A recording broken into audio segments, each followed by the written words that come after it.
Assalamu alaikum and hello everyone. I'm your host Hena Zuberi and welcome back to another episode of Justice for All Now. On today's episode, we'll be discussing the brutal murder of Ahmaud Arbery. I'm going to say that again. Ahmaud Arbery and the potential ramifications surrounding the incident. Ahmaud Arbery loved to run. A former high school football standout, he'd been jogging near his home on the outskirts of Brunswick, Georgia, when he was shot and killed after being pursued by two white men with guns, according to authorities. The New York Times reports the men, Travis McMichael, 34, and his father, Gregory McMichael, 64, were charged on Thursday with murder and aggravated assault, 2 days after a graphic video of the shooting of Mr. Arbery, a 25-year-old Black man, became public, and more than 2 months after the killing itself. The case has generated a wave of outrage, as it should, and raised concerns about persistent racial inequities in the justice system. Our guests joining for today are Jonathan Wesley Hutto and Imam Tariq Al-Amin. First, I'm going to invite Jonathan on screen with us. Jonathan Hutto Sr. embraced his calling for advocacy and building grassroots power as an undergraduate student at Howard University in the late 1990s. Since that time, Jonathan has consistently organized and fought for justice with frontline communities, specifically against racism, poverty, and militarism as an extension of the struggle to eradicate all forms of oppression. Jonathan worked for the Police Accountability in Prince George's County, Maryland, and he's a historian. He was recognized by both the county chapter of the Southern Christian Leadership Conference and the Prince George's Social Innovation Fund. Jonathan's commitment to peace and justice and against all wars was recognized by the Institute for Policy Studies with he was given the Lettier Motive Human Rights Award in 2007. And you guys, if you guys see me squinting around today, I had a really bad injury last Thursday. I'm glad to be back online, and I'm so grateful to God that my eye is still functioning. I could not see for 2 days. It was pretty terrible. So if you see me squinting, just let me know, send some prayers along my way. And so Jonathan, he's a dear friend, he's a brother, he's a comrade, and he's a historian, he's a mentor. I welcome you to the show, Jonathan. Thank you, Hena, for the invitation. And as the late Kwame Ture taught us, the struggle is eternal. And so we're both honored and humbled. It's a sobering time, but there's always a silver lining to push our humanity forward. Definitely. So, we have worked together on police accountability here in Prince George's County, in Maryland. I've seen you on the front lines for many, many years. I have learned from you. And you talk about people power. You talk about really, really not this nonprofit activism that we see a majority of times. And I want you to first, if you could give me a little bit of background about how you got started into this work. And then we're going to segue into your reaction to this brutal killing. Definitely. I embraced the calling, if you will, to grassroots organizing and building people power as an undergraduate student at Howard University at the age of 19. Before that time, I would describe myself as being a conscientious young man. Went to Howard University to be shaped and to be molded and to really develop myself within that milieu and that environment. 1995, that was the year of the Million Man March. But coming into the age of 19 and through a massive voter registration effort, becoming involved in local governance in DC, and then becoming the student body president my junior year. And just to end it here with a short synopsis, the date of February 17th, 1998 is a date that will always live in my heart and in my mind, because that was a day that my student government brought the late Kwame Ture, Stokely Carmichael, back to Howard University for what became his last fireside chat. And in that chat, which is on YouTube, and I encourage everyone here to take a look at it, it's called Fireside. Just type in Fireside Kwame Ture. It was in that chat that he challenged my generation. And one of the principles that he left us with is that the struggle is eternal. It was in that oration where he said that many people don't understand the real essence of our struggle, that the struggle is eternal, that there's no time for us to just sit back, relax, and enjoy life. If you think this way, that you're suffering from reactionary thinking of the worst order, simply because the more you struggle, the more you know. And the more you know, the more you can do. And that our people are going to need us to do until we die. And therefore, we understand this. We prepare ourselves for eternal struggle. He said this to us 22 years ago, February 17, 1998, 2 months shy of my 21st birthday. I just celebrated a 43rd birthday. And the struggle is indeed internal. And so we have to make a decision as to the commitment fighters and organizers are going to make. And once we make that commitment, we have to then have an obligation and a responsibility to carry it all the way through, because our humanity and our people is depending on us. And Back to Howard University, what became his and last I, fireside we chat. see In that we chat, see this. it's on YouTube. Uh, And so we oops, have to make a sorry decision. about that. I'm just trying to post that on Facebook as well. So we've seen murders like this of young men in our community. We've been and held some of the mothers in our community who have been fighting. I mean, yesterday was Mother's Day, and we saw, all our dear sisters, Dorothy and Patricia, who have lost their own sons to police violence, and and now with this particular murder, it's goes even beyond that, because it wasn't even police. It was just regular citizens who decided that this is their right to take this young man's life. So, what was your reaction after you heard the news? Hannah, this was my grandmother was born in 1912. And so there's always this catastrophic moment in our history, in the history of Black people in the United States of America. And so for my grandmother's generation, that probably would have been the Scottsboro Boys, right? Mm-hmm. And for my mother's generation, my mother was born in 1947 in Chattanooga, Tennessee, segregated Chattanooga, Tennessee. And for her generation, the case of Emmett Till. Mm-hmm. For my generation, a number of cases, from the case of Rodney King, to the case of Amadou Diallo, Mm-hmm. to the case of Abner Louima, the case of Trayvon Martin, almost 7, 8 years ago. And we marched in Prince George's County en masse, 10 miles to the Department of Justice. We are beyond sick and tired of being sick and tired.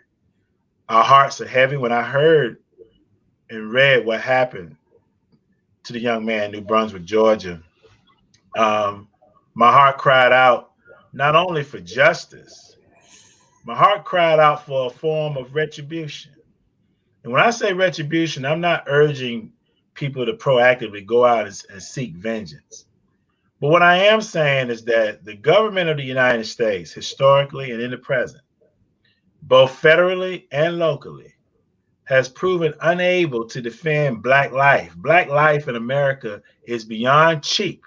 We see it in this COVID crisis. So we have a two-pronged struggle here, Hannah. One, we have to push as a people on the grassroots level to extract the full amount of justice that we can extract from the so-called justice system.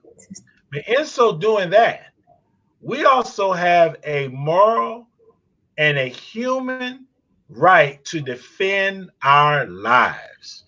Exactly. If we cannot run in peace, If we cannot walk in peace, if we cannot live in peace, then there will not be any peace in the land. And so we have a right to defend ourselves. And so I'm urging, and you can take that how you want it. But I have a wife here. I have a daughter here. I live in a black community here in Southern Prince George's County. We have a right to defend black lives. If nobody else going to defend us, we're going to defend ourselves. Hmm. I can, I can, as it's just you just keep thinking, when will it end? And as you said, every generation sees this over and over again, and so many of these are not even caught on camera. With this one, it was caught on camera, it was released, and that is why you see even a little bit of action on this, and the outrage and the sharing on what if this was another time, and what if there was no video. And so how many young men and young women are out there who are suffering, and who have been killed like this, but their lives have no, it's not, it hasn't happened. So now I want to know from you, like, lay out a pathway.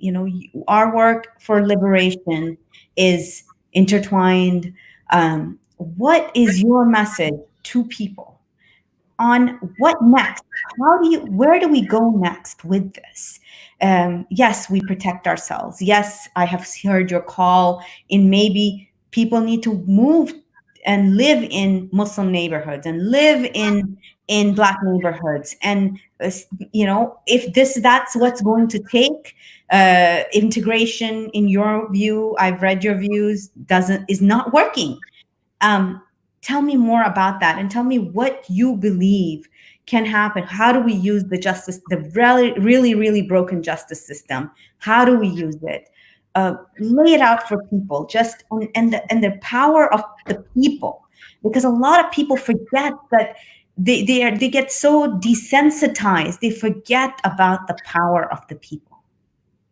I would be remiss not to mention the legacy and the history of the late Minister Malcolm X, El Hajj Malik El Shabazz, to your audience, who I know your audience is very familiar and very grounded in the teachings and the legacy and the history of the late Minister Malcolm El Hajj Malik El Shabazz, big brother Omawali, who elevated our struggle here in the United States beyond the domestic sphere to the human rights sphere. And so again, it's a two-pronged struggle, a Mhm. dominant two-pronged struggle. We have to fight and we have to organize. The late Asa Philip Randolph, founder of the Brotherhood of Sleeping Car Porters, paraphrasing him when he said that in order to extract anything from the society, you have to have organization. Mhm. It's only through organization that you'll be able to take any amount of justice, because whatever amount of justice we're going to get, we have to take it, because Mhm. power concedes nothing without a demand. Those are the words of Frederick Douglass. So whatever amount of justice is going to come this way, we got to organize to take it. And then we got to have organization in order to keep it. And so if you love your people, you got to join an organization doing the work for the people on the ground. And if that organization does not exist, then we have an obligation to then build that organization. And so we're calling for full human rights. Mhm. We're calling for hate crime to be pushed to the total max Mhm. for these vigilantes that seek us out and hunt us down like dogs. But Not at the same time, we have to have a very intense and ideological struggle within the Black community. When I made that statement the other day, I made it as a young man born in 1977 in Southwest Atlanta, Georgia, that. who spent his teenage years in South DeKalb County, Georgia. I finished high school in Chattanooga, Tennessee. I never had white neighbors growing up. Mhm. I rarely had white teachers. I had a few white teachers growing up. And the Black community is not a utopia. There's violence in the Black community. I suffered through violence in the Black community. I Mhm. didn't I didn't suffer through vigilantes chasing me down the street either. You know, we have got to come out of her. I'm Mhm. speaking of this country, America, that hates us so. We don't have an obligation to integrate into a burning house, the words of James Baldwin here. We got to come out of her. We got to harness our energy, our 40 plus million to survive America. America has let us know through the years and the decades how they feel about Black life. And so I'm not saying to anyone to separate themselves from our citizenship. We've earned our citizenship and all the rights thereto of citizenship. Mhm. But I'm saying the culture of America, the bestiality of America, it's mayhem, it's bloodshed. They robbed us of everything and then want to marginalize us as a so-called lazy, trifling people when we built the damn country for free. We don't have any obligation beyond our citizenship to a land such as that. And so that spirit and that history is what moves in me. I want to see my people survive, Hena. I want to see my people win, Hena. And so the late Malcolm X, I'm drawing back on him. He taught us it was going to either be the ballot or the bullet. You know, we've given the ballot for the last 40 plus years. The ballot represented us integrating and trying to make America better. The bullet represents the fullness of our self-determination. Hmm. When you say organize, and a lot of people don't understand, they think organizing is something very difficult to do. Lay it out for our audience. What does organizing mean? Do I have to have a degree in social justice? Do I have to have be graduated from a high-end school? What Mm. do I need to do to get organized? So that question, that's a very good question, Hannah. You're going deep, Hannah. That question brings out the two men, past men in our struggle, who hit upon those principles. In terms of organization, the late Kwame Ture, I always lean hard on the principles he taught in terms of organization. Mhm. And because when he talked about organization, he said it's the basic qualification for life. And the example he gave of organization in order to give us a sense, because he said there's no such thing as an inferior people. He Mhm. said there is a such thing as oppressed people. And he said that these oppressed people are not oppressed by superior people. They are oppressed by people who are better organized Ah, than yes, they are. exactly. And he used the Ku Klux Klan as an example. He said the reason why the Klan, who was nothing but a posse, nothing but a posse, not was, is nothing but a posse of vigilantes, white racist vigilantes. The reason why they could terrorize us and oppress us is because they were organized. Organization means you meet every week. Organization means you commit yourself to a meeting every week, that you study the Mhm. people's ideology. You ingrain it, you internalize it, you go out and you do programs for it, you propagandize for it, you even wear uniforms like this. This is a people's uniform I'm wearing. You propagandize, you organize, and you fight. Why? Because you love your people. You love your people more than the enemy hates us. And in terms of the qualifications that you have for struggle, the late Reverend Dr. Martin Luther King Jr. answered that for us in his historic speech, The Drum Major Instinct, where he said where he said you don't, your verb and your subject doesn't have to agree in order for you to serve. You don't have to know, Einstein's theory of relativity to serve, he said. Mhm. He said everyone can be great because everyone can serve. All you got to have is a heart full of love, full of grace for the people. So no, you don't have to have a degree to serve. One of the greatest, I think about one of the greatest drum majors. I started this by saying we're beyond sick and tired of being sick and tired. Those are the words of the late Fannie Lou Hamer, Yeah, who was a sharecropper, not a degree earner, not who became one of the greatest champions we ever had, who shook the boots of Lyndon Baines Johnson and those in so-called high places. And so, no, we start from where we are, but from where we are, we bring our full base of power that we have, that untapped power that we have to make America, make the world a better place, and to revolutionize and to transform this environment for the betterment of our people. yes, yes. And because we love, we want, like you said, we love our communities, and it has to come from a source of love. Because if it comes from a source of anger, then it burns out. then whereas love is an emotion that keeps on giving, Mm-hmm. and anger burns you out. So I wanted you to take you a little bit back, since you mentioned Malcolm X. What lessons can we draw? What can we draw from his life and apply it to the current situation revolving around this brutal murder of Ahmaud Arbery, and your message to the Muslim community, to the anti-war community, to the social peace and justice movement? What, even in the time of pandemic, even what there. So I'm bringing a lot at you, but I'd really like you to touch on those few things. First and foremost, Malcolm taught us so much, right?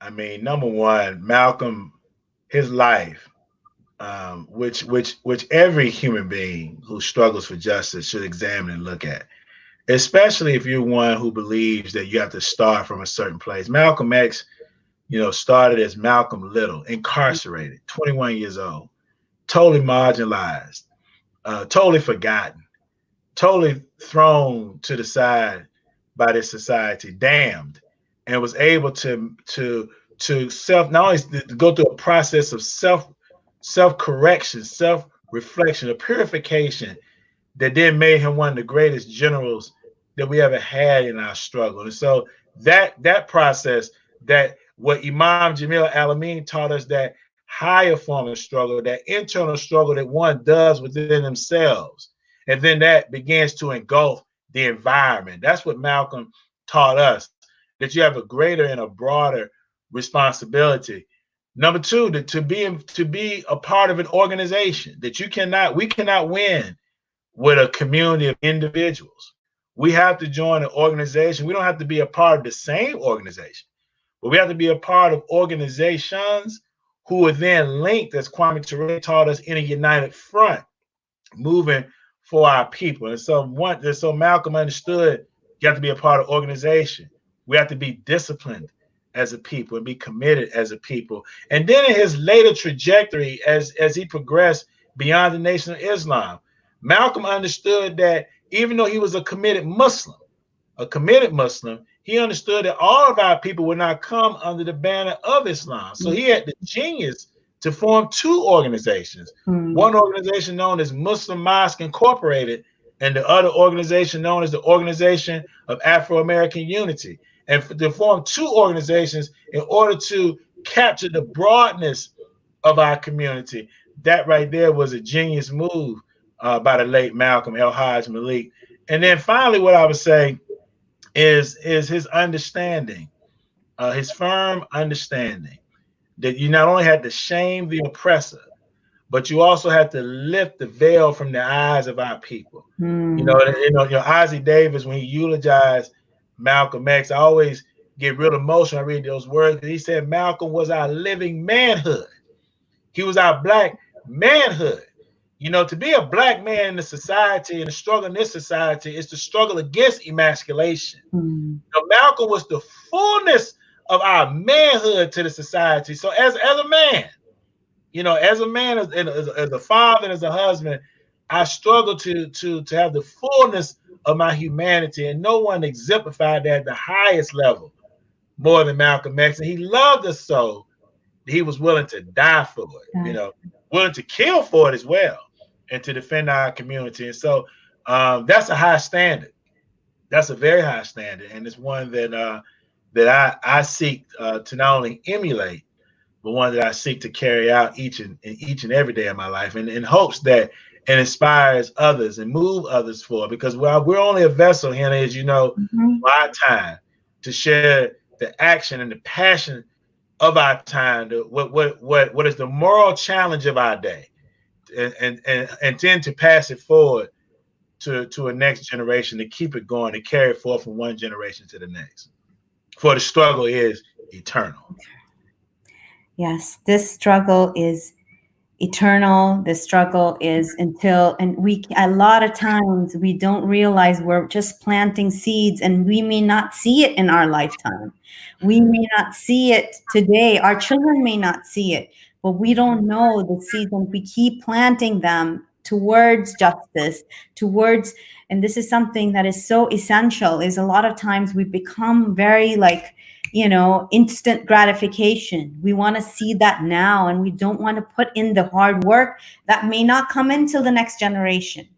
But Mhm. that is something that we need to change about how we work and how we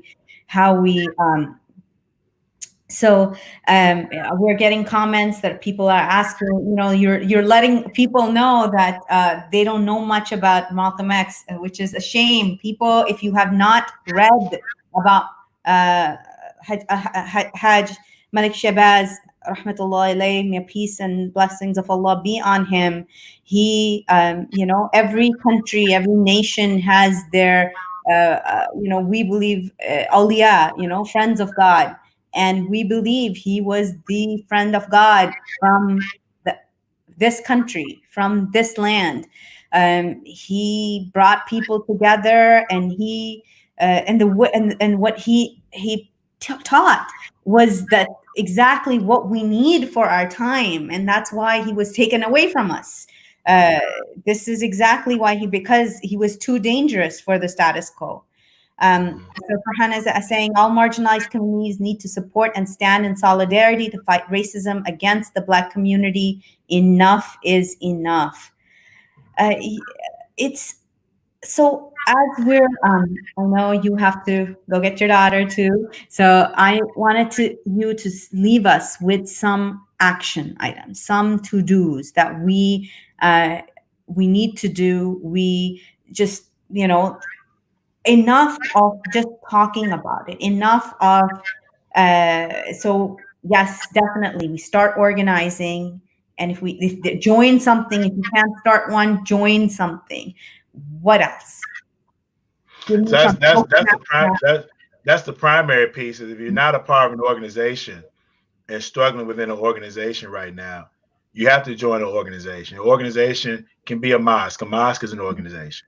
A religious institution is an organization. A civic institution. You have to join an organization, be a part of an organization, struggling with other individuals who are seeking justice and seeking equality, and struggling within that organization to then be as possible, as forward, as committed, and as steadfast as possible in addressing these critical issues in our community. That's first and foremost. Mhm. Number two, in terms of the actual issues that we're fighting for, full hate crime, full hate crimes for these vigilantes. When we say hate crimes, meaning they prosecute to the fullest extent of the law. We have to push for that.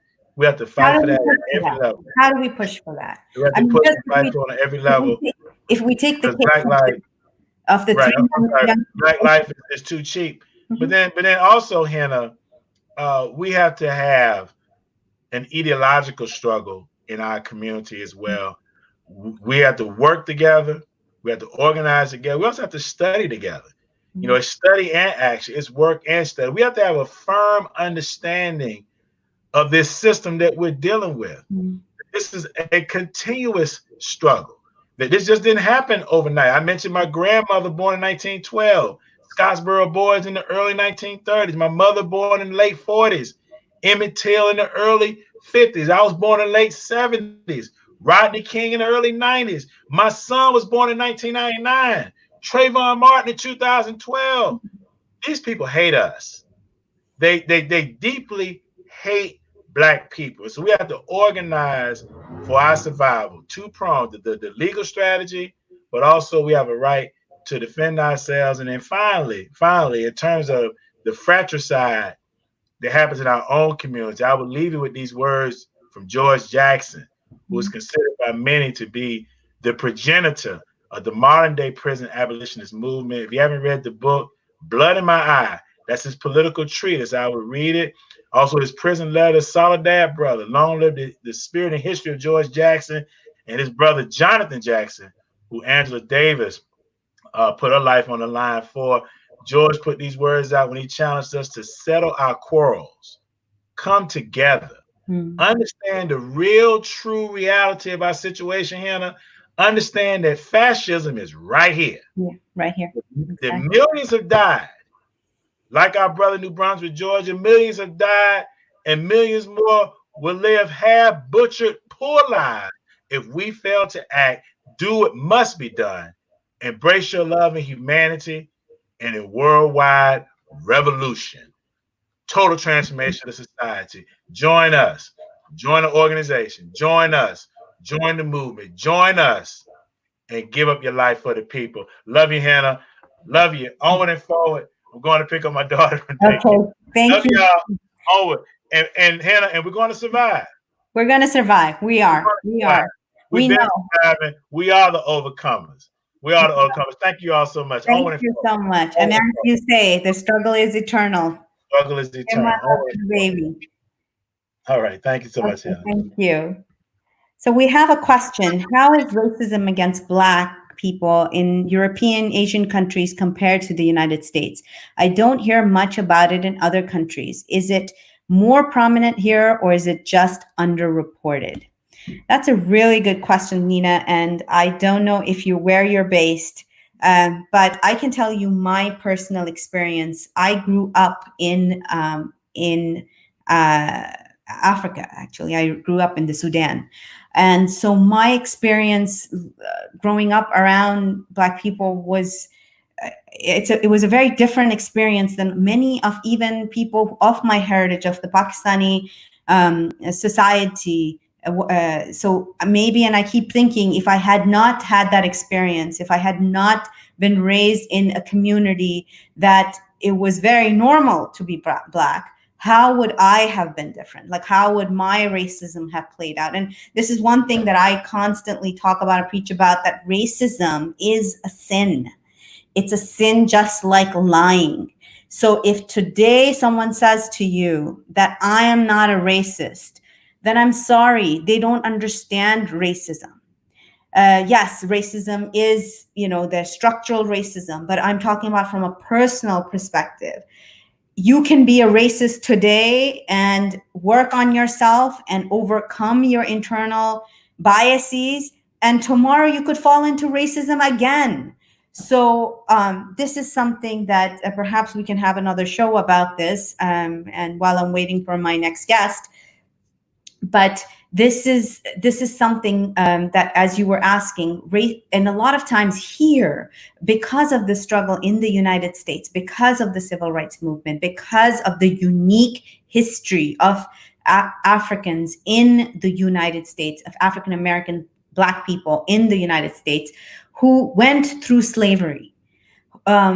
This is not something that has been in many other countries. Yes, in some parts of Southern America, South America, that was replicated, but around the rest of the world, this was not the case. Masses of people being imported like cattle and brought into the land, right? So the history is different, the understanding is different, the lived experience is different. And this is one good thing about the United States, is that you can talk about it, and people do talk about it, and it is our responsibility to talk about it. And people get tired to, oh, why do you keep bringing up the same racism card over and over again? It is not a card. This is the lived experience of people over here on a daily basis. So my next guest is here, and and perhaps he can help answer this question. Jazakallah khair, Imam Tariq. I am so blessed for you to be here. Alhamdulillah, you came in just at the right time. Let me introduce my audience to you. Alhamdulillah, give them a little bit of your background. Imam Tariq Al-Amin is currently the Director of Civic Engagement and Interfaith Services at the Council of Islamic Organizations of Greater Chicago. And he's previously the host of Radio Islam, which is a sister organization of Justice for All. Tariq has served as the Imam of Masjid al-Taqwa since 2014 and is the founder and executive director of Bridging the Gap, a nonprofit social services organization which builds bonds of community through community service and dialogue. Tariq uses his platform to address the concerns of improperly served communities within the Chicagoland area through volunteerism and activism, focusing on connectivity and justice.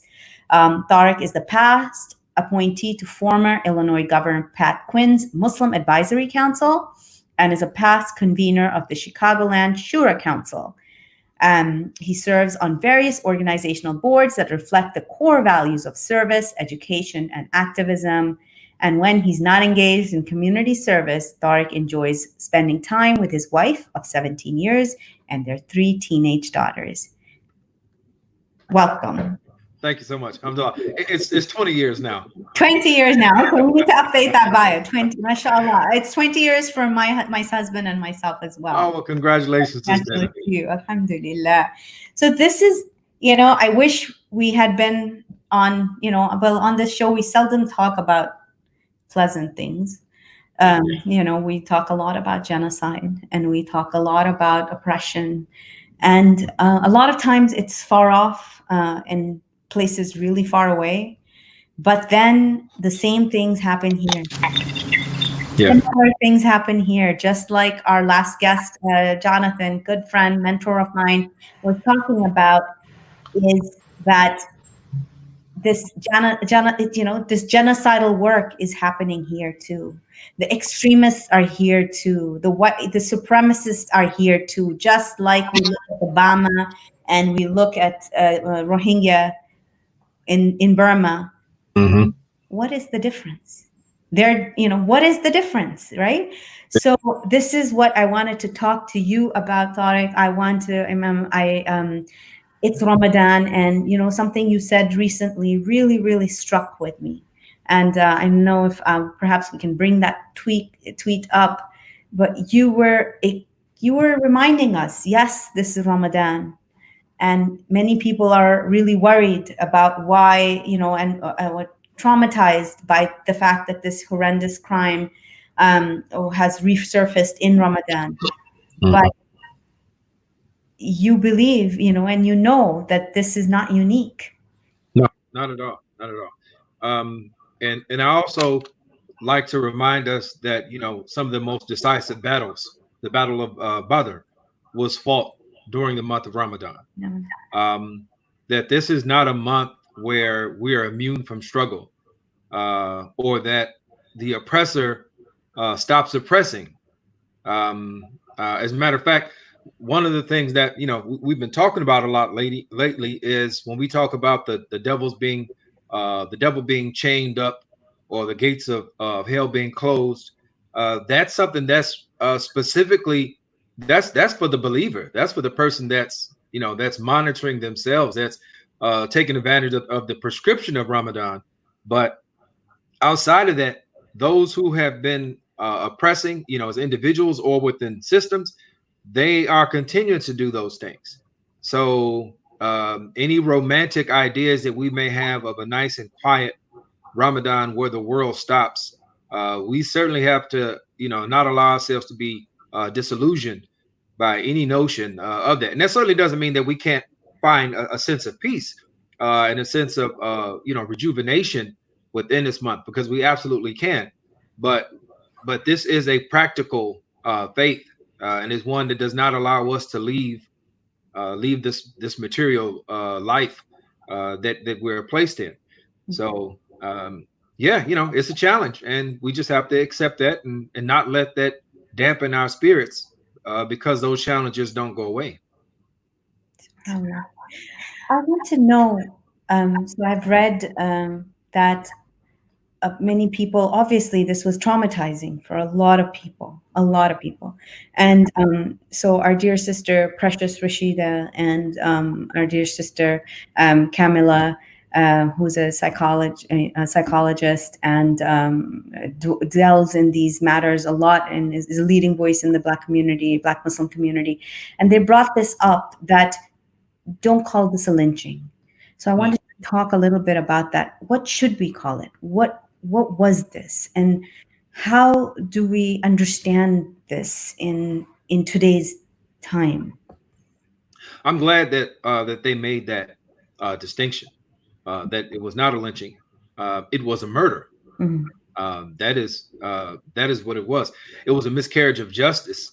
It was an exposing of the lack of a principal posture when it comes to justice. Ahmaud Arbery was killed, as a matter of fact, the day after my birthday, February 23rd. Mm-hmm. And it was not until the video was leaked and there was this, the outcry on social media that, that an investigation was brought up, and then that there was, that there were actually any charges or an arrest that was made. Uh, what we're really seeing here is not just about the physical, the murder itself. What we're also saying is that there's a system that denies justice at work. And for every Ahmaud Arbery, for every individual, the names that we know, where we have had social media campaigns, where we have marched, where we have come together, we have cried, we have shouted.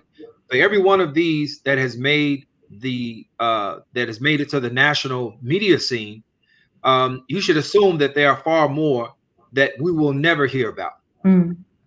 So there is a limited and a finite bandwidth for our media outlets. Mm-hmm. And once again, we can't disillusion ourselves to think that because we see this one, that somehow that this is representative of the whole. Exactly. Uh, Every case matters. Every case matters. yeah, absolutely, Yeah. absolutely. And it's not a matter of whether or not that finally that charges were brought. This was, like I said, this was a murder. But what this does, it shows that if there's going to be a correct response to this, that's going to actually bring about justice, it's going to happen on a systemic level, on a structural level. And and that's where our attention has to be pushed, has to be focused on. And this um, is something that somebody in comments was asking as well. Is often at times, especially overseas, people who may be watching from overseas or don't understand racism in the United States, and they may have experienced racism overseas, which is more of a personal sort of racism, stereotypes or but structural racism is something a lot of people who, especially new immigrants, don't understand. A lot of people who might have migrated here and been living here 20, 30 years, because we are taught, or our parents were taught, that this was the land of the free. This is where people came for independence, and this is where the justice system works. And for them to, it takes a long time and a lot of deep study and being around people who work on these issues to understand how deep the structural racism is. So if you could talk about that a little bit. well, the easiest and the most apparent examples we can point to, if we look at the Great Migration, we look at millions of African Americans, Black folk that were leaving the South, and not because they hated the lands that they were in, but because they were seeking safety from violence perpetrated against them by white supremacists. That they were seeking economic opportunity that was denied them in the places that their families had known for generations, and places that they were looking to in a so-called era of freedom, to assert their freedom, to assert their independence. And when they made their way to places like, like Chicago and Boston and Detroit and Milwaukee, they found that they were not welcomed with opportunities. As a matter of fact, they found that they were only able to live in certain sectors of the city. And then in those cities, they found that the resources, the economic resources that had been made available to European immigrants, were not available to them. They found that they were left in areas that were dispossessed, disinvested in, where the greatest line item from a municipal standpoint was policing. And they found an oppressive police state that mirrored the conditions that they had left in the Jim Crow South. They found a school system where, once again, well, it mirrored the educational system that they had left in the South. Whether it be culturally unresponsive or irrelevant education, whether it's the textbooks or whether it is those who are offering instruction actually hating you. Mm. So I mean, these are very simple glimpses that we can look into. We can look into the when it came to FHA to loans, home loans, and how Black folk were denied those. I mean, the roots run deep, but they also the fruit is very apparent. Mm. And I appreciate. I'll say this quickly. I really appreciate you mentioning that for many folks who come here with the belief that America is the land of the free, it's the land of opportunity and individual liberty. Um, that also supposes that if you are not succeeding here, it's because of some fault of your own. It's because Exactly. you lack the ambition, you lack the drive, you lack. There's some moral failing Mm. in that you do not succeed in a land that is made for to reward individual drive and success. But that is not the case, and folks generally don't see that until they are able to come into contact with people who have lived a different experience or they've done study on their own.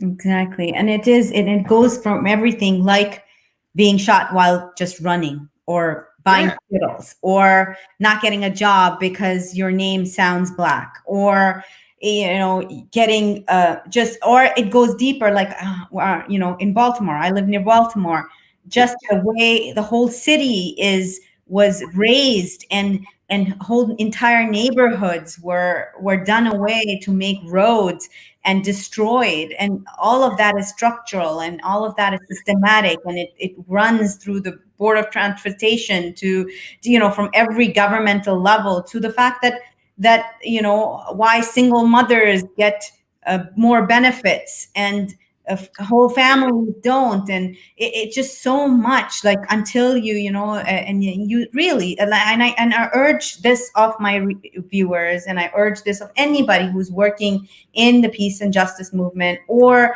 working towards justice for their own communities, to learn about this, because until you do, you won't realize how deep it runs, and how it is used. And then and then we aspire, like a lot of, and I'm going to be talking straight to the immigrant community. We aspire to whiteness. We want to move into the white neighborhoods, because it's safer. This young man probably lived in a neighborhood that his parents thought was safer. It doesn't matter, right? And so just, and to as we often, at time, when we talk about Muslim issues, we forget that up to 1/3 of our population is Black. And this is something that everywhere I go, I keep talking about it, and I want you to talk about this, because this affects us. This is a Muslim issue. This is yeah. about our brothers and sisters. Yeah, absolutely, and I appreciate that. And I would also integrate within my response to that. I noticed one of the comments or the questions Mhm. in the live comments were, so got it. So generally, racism is rooted from slavery, and no, absolutely not. Slavery is the result of racism. It's the result of white supremacist ideology. The violence against Black and brown people, any peoples of color around the world is rooted. You will find is rooted in white supremacist ideologies. But in terms of how this impacts us as Muslims, as an ummah, we often, we use this word ummah, and we mistakenly think monolith, right? Instead of understanding ummah as being a representation of a pluralistic society where we are all tied to the success or the failure of one another, right? That there is no way um, that we can get away from that. And I think in the United States of America, we find ourselves really face to face with that reality. As a African American Muslim, a Black Muslim, someone whose foreparents, I would like to think, we go back and we say that a third or 30%, up to 30% of the enslaved Africans, those who were taken from their homelands and brought here for forced labor, were in fact Muslims, right? Practicing Muslims. and they did the best that they could to hold on to that legacy. And there's some wonderful works that depict that struggle to hold on to that spiritual legacy. Here we are today, and we are seeing that we are still suffering. We are still dealing with the same white supremacist ideology and manifestations of that ideology in its hate. And this young man, Ahmaud Arbery, who was killed for no more than, as it was said, he's out jogging, Mhm. right? But it's a matter of black bodies being criminalized in whatever form, in whatever they're doing. If you're sitting still, you're up to something. If you're running away from something. If you're thinking about doing something wrong. So whatever the situation is, how do you prove your innocence when your very existence assumes you to be guilty?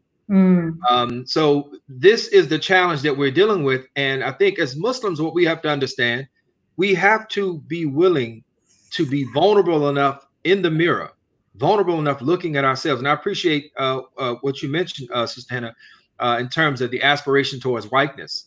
Um, we have to be able to realize the effects, the impacts of white supremacy on our own understanding and our own practice, and the way we see those who inhabit black skin.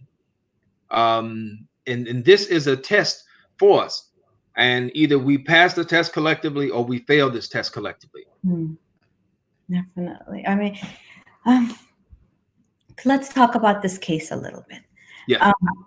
So my previous guest pushed for organizing, for people power, for people to get activated, and to really push whatever we can of the justice system to call this a hate crime. So what can a common person, someone who's listening, who cares and is listening in, what can they do? There are two things. Number one, this is taking place. The backdrop is we have the 2020 census going on right now. We also are preparing ourselves for the November presidential election. All right. And these things might not, well, one may seem more important than the other, but in actuality, the best thing that we can do is to, first of all, if we're filling out the census, that means that we are bringing the resources of our federal government into our home states. Now, the next step within that is that making sure that the programs and the services that will uplift distressed communities and underserved, improperly served. I don't like the term underserved, but improperly served communities. I think we can start to make sure and agitate that those funds are used to uplift and empower communities that have been generationally dispossessed and forgotten about, and where dysfunction is normalized and incentivized. This is like the first step. So what we have to do, and we also need to register to vote, and we need to make sure that we are holding those who are seeking office accountable. We have to make advocacy a priority in our lives, and if that's advocating on the local level, if it's on the state level, or we advocating on the federal level, we need to make sure that that is a part of our daily function, because although we're talking about this individual case, what this is exposing is the frailties and and how the system is misfiring. Well, no, I take that back. The system is operating as intended. But we need to replace that with a system that allows for the dispensation of justice equally and equitably, across the field. And that doesn't happen if we're not involved. So on whatever level you're able to do so, become an advocate, become an activist in some form, on some scale. Do your part. That's where I say we're at right now. And especially if you're privileged, because honestly, advocacy is not cheap. Absolutely. But, I mean, I remember when we took a bunch of people against, we were working against police brutality in Maryland, but just to go to the state capitol and park there is like $15, right? And Yeah. so if you're going in regularly to testify or to go in and to meet your representatives, that's taking time off from work. That means, having money for parking, all of that. And that, I mean, might not be much for other people. For someone who's working paycheck to paycheck, that's a lot of money. Yeah. So if you have that, you have that privilege, then it is incumbent on you to work towards that and to help out and to take, offer to drive someone, Yeah. if you don't know what else to do, offer to drive that mother whose son has been shot by a policeman, or has suffered through a hate crime, to just to go testify, things like that. Just think, so yeah, like if we could talk a little bit about that this is not just the responsibility of the people who have suffered, it's our responsibility. Yeah, and thank you so much again, Sister Hannah, for pointing that out. That advocacy is not cheap, right? We are all focused on, trying to earn a living, support Mhm. our families, take care of, of our parents, our children, the day-to-day grind. That's what we're all inundated with. So at the same time, our corporate citizens, they have millions of dollars to funnel into making sure that whatever their objective is, that it gets into our legislature, right? That it gets on the television, that they give voice to it. So it's important. It is critically important that we support the work. We think about the work of Justice for All. We think about Burma Task Force. We think about another organization that I'm proud to be an organizing member of, the Black Muslim COVID Coalition, and the work that is doing, and it's laser focused in responding to the impact of, I know I'm kind of digressing a little bit, but is laser focused in responding to the impact of COVID-19 on Black Muslims. And you wouldn't think about it if that's a reality that you couldn't see, right? But if I just look at the impact on just Black folk in general, the stats here in Chicago were, Black people are 30% of the population, yet 50% or upwards of 50% of the reported COVID-19 cases that were being treated, 72% of the fatalities, and these numbers are mirrored around the country, right? So I mentioned the Black Muslim COVID Coalition because it's also one of those spaces that is taking on education, on advocacy. CIGC, of course, we're doing the work that we do, but support the organizations that are giving voice to the concerns that you share. That is also something that can be done. That's critically important. What you mentioned, Sister Anna, the price of it. You may not have the time to be a full-time activist or an advocate, but you can use what you've earned and support those people that are speaking on your behalf, on your community's behalf. It is incumbent upon you to do so. So that's your first step. Definitely. One thing that my previous guest said, that I would ask you if you agree with this, that he believes that it is time for Black and Brown communities to arm themselves, to be ready, and to understand that this is not ending. We live under a fascist government. We live in a time where white supremacy's head is rearing up loud and clear, bold. It's not Yeah. even like hidden anymore. When maybe in the 80s it was hidden, and Yeah. 90s it was like politically incorrect, but now it's cool. Young people are doing it. Like, you always think like, oh, old racist fogies. No, it's like young people. So this is in common. So I wanted to get your take on that. Like, what are steps that the black for? What are your words of advice to your own community? Well, I'll answer that first, and maybe it might seem a little sarcastic, but it is not at all. I think it's proven in our history. When the Black Panther Party armed themselves and they came to the Capitol, Mhm. state capitol, with their weapons, and I don't think all of them were in there. Not soon after that, and I wish I could remember the name of the legislator, but not soon after that, basically it was illegal for you to come into the Capitol with any weapons at all, Mhm. and that also led to the disarmament of Black folks, right? And and it's been said, if we want to solve the gun problem, matter of fact, I think Dave Chappelle is the one who said this. He said, if you really wanted to solve the gun problem, only thing that we would need to do is just is every Black person went out and got their they got their gun license, their FOID card, and started purchasing weapons. They would fix that real quick. Mm. They would fix that real quick.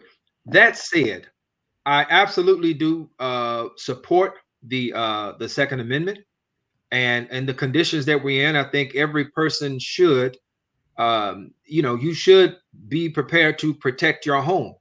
Now, do I believe that our the circumstances that we're in are going to be solved through through ammunition, through munitions?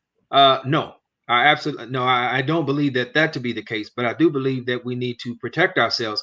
But a part of the arming, what we need to be really thinking about, in my opinion, is looking at the response of our Jewish brothers and sisters. We're 1% of the population. They're 2%. Yet they represent 6% of the elected officials, legislature, the federal legislature, right? 6%. That shows that there is a keen eye on understanding the impact and the power in being able to craft policy and being able to write legislation and being able to enforce legislation. And I think this is something Dr. King, mentioned, just talked about, and paraphrasing, that you might not be able to stop somebody from hating you, but you can curtail their ability to be able to harm you. Um, So I think that has to go hand in hand. Yes, protect your home, get your weapon, know how to use it. That's your right as an American citizen. But we also need to understand that we have to have an impact on policy, on legislation, on enforcement. And that ultimately, as Muslims, that's going to be rooted. I love that. I just saw what what popped up on the screen. Surah 4, Ayat 135 is that we have to be a community of people who are standing up for justice. And if we're doing that in the legislature, on whatever level, that makes America a better place. Definitely. This echoes to everything that we have been talking about today. Thank you so much, and Imam Tariq. I wish we had more time to talk. We're going to have you come back on and tell us all and talk deep about the work that you've been doing for so many years. And I just have to say, our show has ended today, and I just wanted to remind our audience: organize, get together with like-minded people, meet on a weekly basis. This is not going to end until we organize it. The people on the enemies, the people of hate are more organized than the people who love. The people who hate are more organized than the people who care about justice. And that is why they're winning. So we need to get organized. The struggle is eternal, as my brother Jonathan said. This is your Islamic responsibility, as my brother Tariq said. We'll see you tomorrow. Thank you so much for joining us. Goodbye. Assalamu alaikum.